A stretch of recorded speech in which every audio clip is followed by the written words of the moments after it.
May sakit tong alagang kakatil ko kay Ilocano. Kung titignan nyo, medyo nakapikit na yung isang mata niya. So yan po yata yung tinatawag nilang one-eyed cold. Sipon po yan. So ang ginagawa ko dyan kay Ilocano, pagka nakikita ko ng ganyan, sineseparate ko na sila sa cage.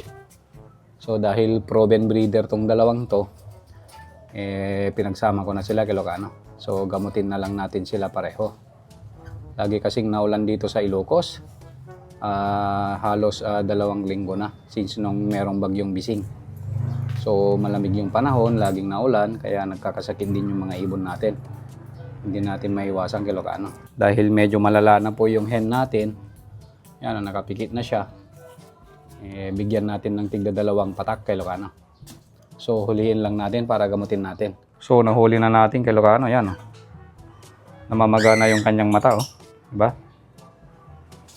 So yung kabila, wala pa naman kay Ilocano, hindi pa naman siya ganun kagrabe. Okay pa naman yung isang mata niya. Ito lang talaga yung meron na namumula. Yan. So patakan lang natin kay Ilocano.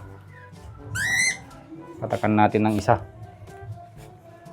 Medyo magalaw siya pero kailangan natin mag-ingat kasi masakit po yung kagat ng kakatil. Siguro dahil medyo malala na to, patakan na natin ng 2 beses. Teka, hindi ma-secure yung ulo niya Gumagalaw kay Ilocano. So patakan natin ng 2 beses.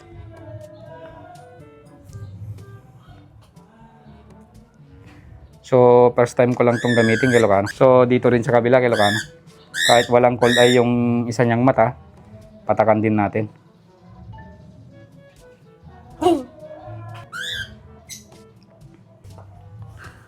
Tapos isa pa kay Ilocano, yung sa may namumulang mata niya. Malikot siya kay Ilocano Kailangan natin mag-ingat. So ito ulit kay Ilocano. Yan.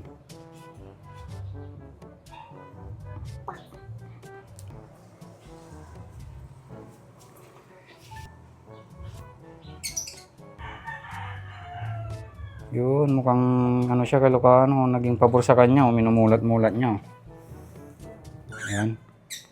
Bale, tigda 2 patak po yun. Tapos, yung mata niyang walang sakit. Kakatakot kasi hawakan yung kakatil kay Ilocano. Masakit siya mangagat Ayun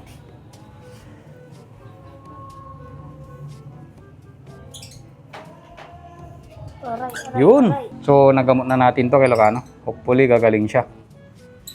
Ayan, nagamit natin yung 2 mata niya. Try natin umaga at saka hapon kay Ilocano na patakan. Ito yung pinanggamot natin sa one-eyed cold ng kakatil natin kay Ilocano. Yan. Ito po yung pangalan.